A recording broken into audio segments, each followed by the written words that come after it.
What is up, everybody, and welcome back to Lejeune Outdoors. Got a quick little video for you guys today to go over what I did to get this thing back going after I swamped it out. If you haven't seen that video, I'm going to link it down in the description. Pretty good one. Definitely want to go check it out. But we'll get right into this. So I got stuck in a pretty deep water hole and it stalled out and I couldn't get it to start that day. So I trucked it back home and had to get it all cleaned back out and ready to go again. So what I did first, once I got it home, obviously I washed it all.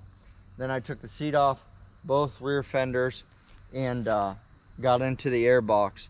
I took the air box cover off and the air filter had some water and moisture on it, and it wasn't horribly bad, so I took that out.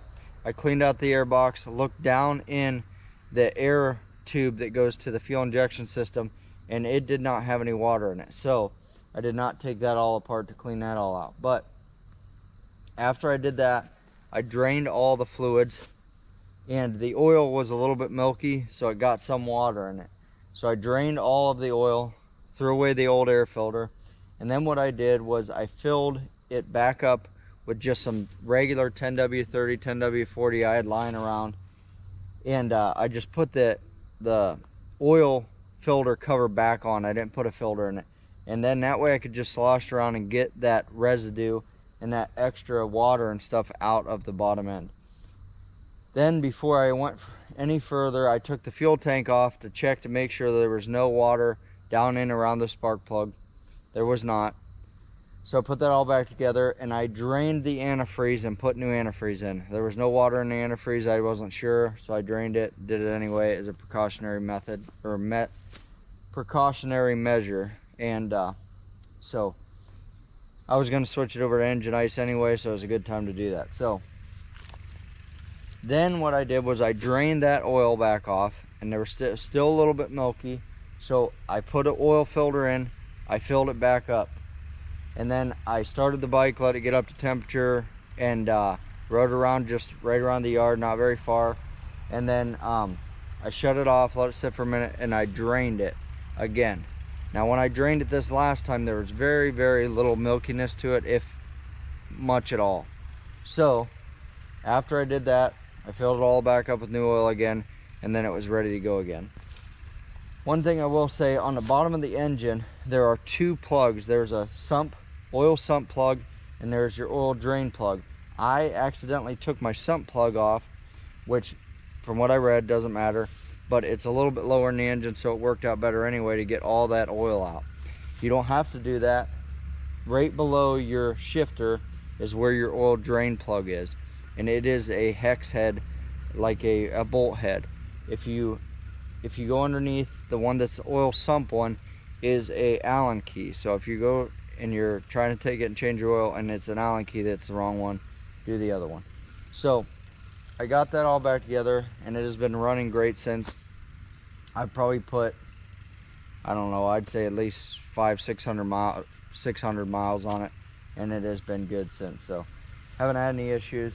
And I wanted to go over real quick a couple things, a couple upgrades I did to it that I think you guys will like if you have one of these or you're looking to get one, and some of the things you might want to do when you get one to make them a lot better. The first thing that I bought for it was the skid plate, which I like a lot. That way if I get into rocks or anything, I don't have to worry about punching a hole through the bottom end.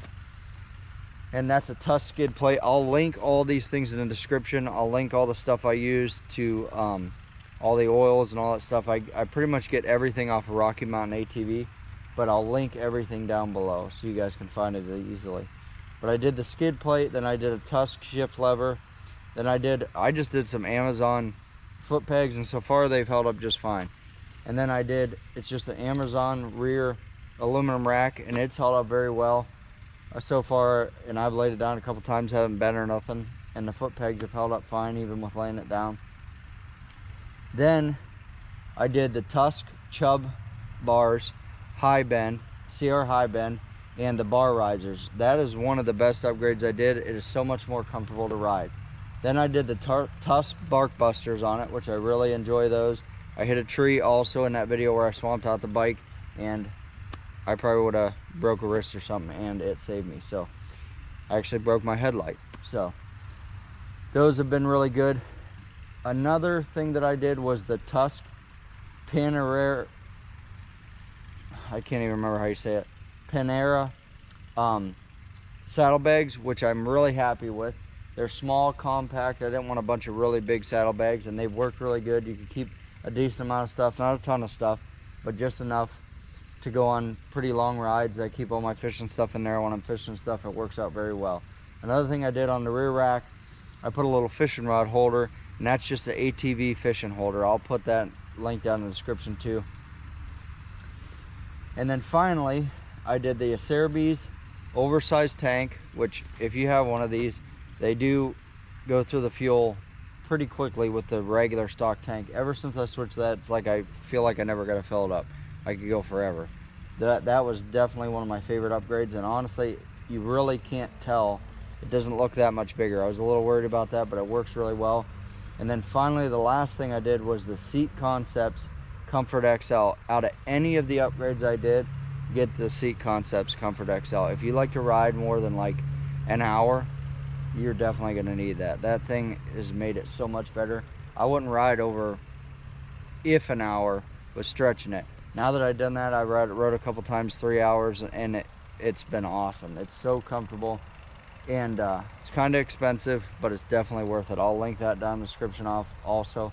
Out of anything, definitely get that seat, because it made a huge difference. But everything that I've done so far, I've been really happy with. So check out those links if you're looking for anything, any type of upgrades like that. And I will keep you informed on any upgrades I do in the future. And so far, I've loved the Crf300l. I know some people say they're underpowered and stuff, and it's not like they got a ton of power, but it's just enough. It's a lot of fun. They're easy to get around on, and they're a blast. I love mine. It's reliable. The maintenance intervals are really easy to do, and there's tons of upgrades for them. So they're really, really a good bike, I think. So, but that is about it. That about sums it up. If you guys like the video, make sure you like, comment, subscribe. We will catch you guys on the next time.